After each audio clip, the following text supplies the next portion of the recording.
However, a certain man, Ananias by name, together with Sapphira, his wife, sold the possession and secretly held back some of the money of the price, his wife also knowing about it, and he brought just a part and deposited it at the feet of the apostles. What Peter said, Ananias, why has Satan emboldened you to play false to the Holy Spirit and to hold back secretly some of the price of the field? Because there were people in need here, right? Just as it said up here. So they were looking for these contributions and ways to help genuinely the poor. And so these people were doing these things, and Ananias and Sapphira, his wife, were putting on a pretense of wanting to do that, but really withholding amounts that could have been used for better ways to those who were genuinely in need. And then Peter goes on, as long as it remained with you, did it not remain yours? And after it was sold, did it not continue in your control? Why was it that you purposed such a deed as this in your heart?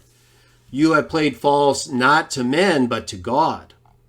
And this is an account, of course, Trinitarians like to use to try to say the Holy Spirit is God. Playing false to the Holy Spirit. Playing false not to men, but to God. And that's why I have this text here from 1 Thessalonians 4, 7, and 8 that you can put down and remember if this comes up. Because it states there, for God called us not with allowance for uncleanness, but in connection with sanctification. So then the man that shows disregard is disregarding not man, right? Just like in the Acts 5 account, not men, but God who puts his Holy Spirit in you. That's how Ananias played false to God or to the Holy Spirit, because the Holy Spirit was in whom? Peter. And Ananias was lying directly to whom? Peter.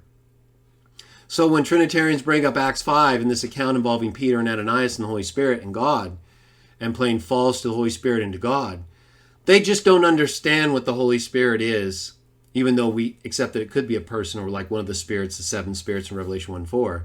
The fact is it's spoken of as God's Spirit that he puts in people like Peter, the Holy Spirit having been poured out after Jesus ascended to the right hand of the Father, so that Peter knows Ananias is telling the truth or lying in the first place. And if you lie to a man who has God's Holy Spirit in them, you're lying to God.